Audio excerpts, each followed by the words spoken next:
a norm that would generate conflict, that creates conflicts, is contrary to the very purpose of a norm or a rule. Or we can also say a norm that creates conflicts is a perversion instead of is what a rule is supposed to do, namely to help us avoid conflicts. And with regard to the purpose of conflict avoidance, then the institution of private property is definitely not just a convention, because no alternative to it exists.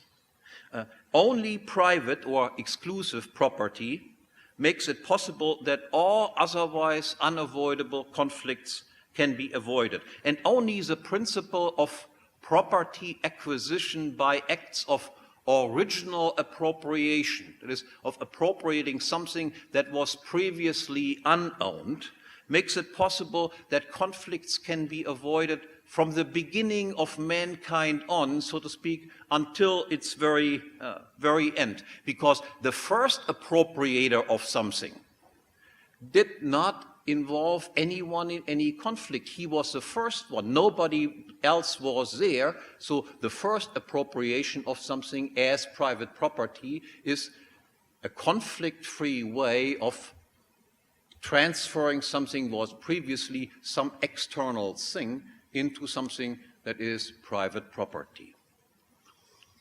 Now, the next problem I want to address is the problem of the enforcement of social order and the protection of private property rights. Now, even if people recognize, so to speak, the validity of the rules that I have explained, and even though we might know how to avoid all conflicts, it is still possible that some people simply do not care. That you say, oh, I know how to avoid conflicts, but I don't want to avoid conflict. I hope to personally benefit by being involved in conflicts with other people.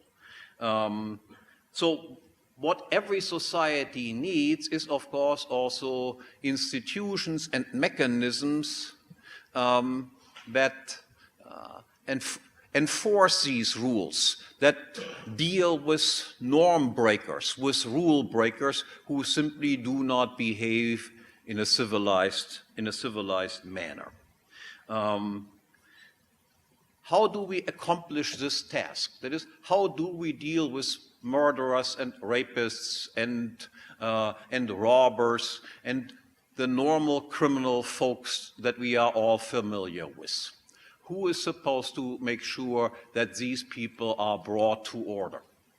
The standard answer that is given to this question, the answer that is also given, for instance, by Ludwig von Mises to this question is, this is the task of the state. That is, the enforcement of law and order is the first and primary duty of the state. Now, whether this answer is correct or not depends on how is the state defined. And I give you the standard definition of the state, not some crazy definition that I have come up with, but this definition that you find in almost every textbook. What is a state? And the definition is, the state is an agency that is characterized by two unique characteristics. First, the state is an agency that exercises a territorial monopoly of ultimate decision-making. In every case of conflict, the state is the institution that decides who is right and who is wrong. And there is no appeal beyond the state. Nobody is above the state. And the implications of this will become clear as I go on. This also means the state is the ultimate arbiter in every case of conflict that involves the state itself. That is, if the state or the state agents are involved in a conflict with other people, the state or agents of the state decide who is right and who is wrong in those types of conflicts also. And the second unique characteristic of the state is a territorial monopolist of taxation. It can unilaterally determine what people must pay to the state for performing this function of being the ultimate judge in every case of conflict.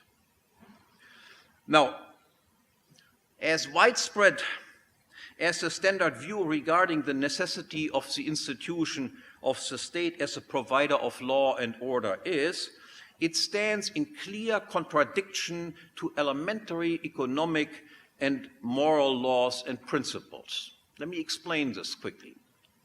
Among economists and philosophers, there are two propositions that are almost universally agree to.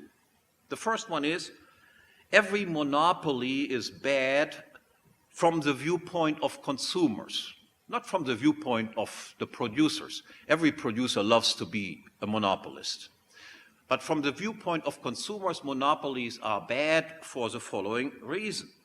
Monopoly is defined as, in the classical meaning, as a firm that has an exclusive privilege. I, firm A, am the only one who is allowed to produce a certain product. No one else is allowed to produce this product or service except me. Why is that bad from the point of view of consumers? It's easy to predict. It is bad from the viewpoint of consumers because shielded from potential competitors, the price for this good or service will be higher than it otherwise would be, and the quality of this good or service will be lower than it otherwise would be. And the second statement on which almost all philosophers and economists agree is the production of law and order, that is, the enforcement of laws, or the production of security, is the primary function of the state, and the state is defined, as I just explained before, as a territorial monopolist of ultimate decision-making. Now, obviously, both of these statements are incompatible. That is, they contradict each other. Monopoly is bad on the one hand, but for the production of security, we need a monopolist. We need the state. Now, most philosophers and economists don't even bother about this contradiction. They don't seem to be even aware of this contradiction. And if they are made aware of it, or if they somehow themselves recognize there is some contradiction between the two statements, then the usual way out is to say, then there is something wrong with the statement that all monopolies are bad, and we stick to the proposition that law and order must be provided by a monopolist. That is, they find fault not with the first proposition, but not with the second proposition. Instead, I want to just argue it is exactly the other way around. The proposition about monopolies is bad is true. The proposition about the state having to be a monopolist in order to enforce law and order is actually false. As a territorial monopolist of ultimate decision-making and law enforcement, the state is not just like any other monopolist, that is such as a milk monopolist or a car monopolist who produces milk at too high prices and too low quality, or cars at too high prices and too low quality. In contrast to all other monopolists, the state is not only an institution that produces inferior goods, bad goods, low quality goods, but it actually produces bads. That is to say, goods that are not really goods at all, what we call bads.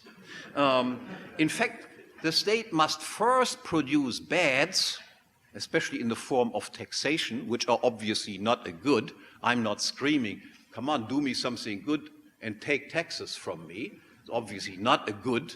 So the state in order to do anything good at all, or something that looks like it might be a good, must first do something bad in order to then do something good. Now, if an agency is the ultimate judge in every case of conflict, then it is also, as I already indicated, the judge in all cases of conflict involving the state itself. A monopolist of ultimate decision-making then will not just prevent conflicts and arbitrate so that conflicts are resolved.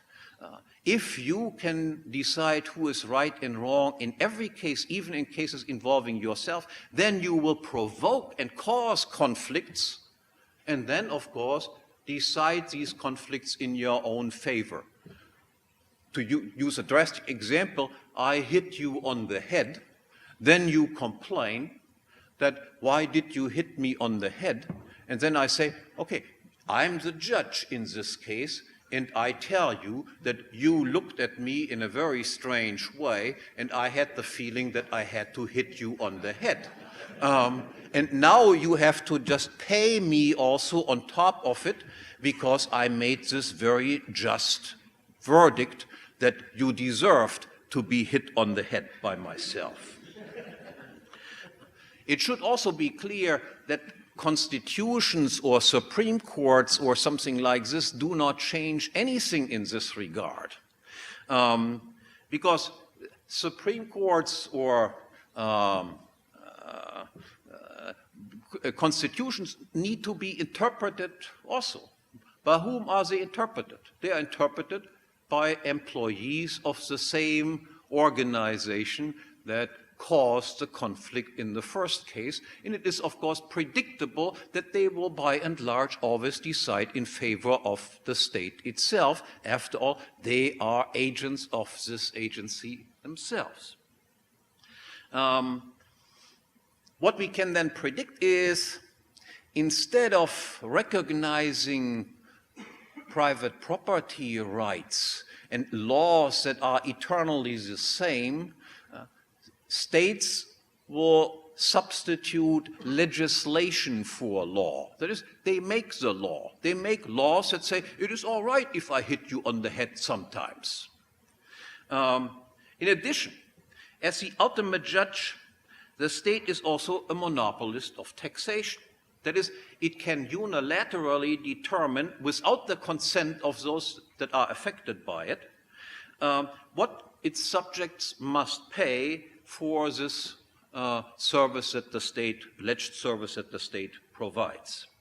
In other words, the state is, by definition, an expropriating property protector. You realize that is obviously a contradiction in terms. And then motivated like everyone else by the idea that the more money I can spend, the better off I am, and the less I work, the less I really have to work for something, the better off I am also. It is predictable that the amount of taxes collected will continuously increase, and the protection offered, the protection of life and property by the state, will continuously go down. For the state, the best thing is to maximize expenditure on what they call protection of life and property, and in fact minimize the actual production of protection of life and property.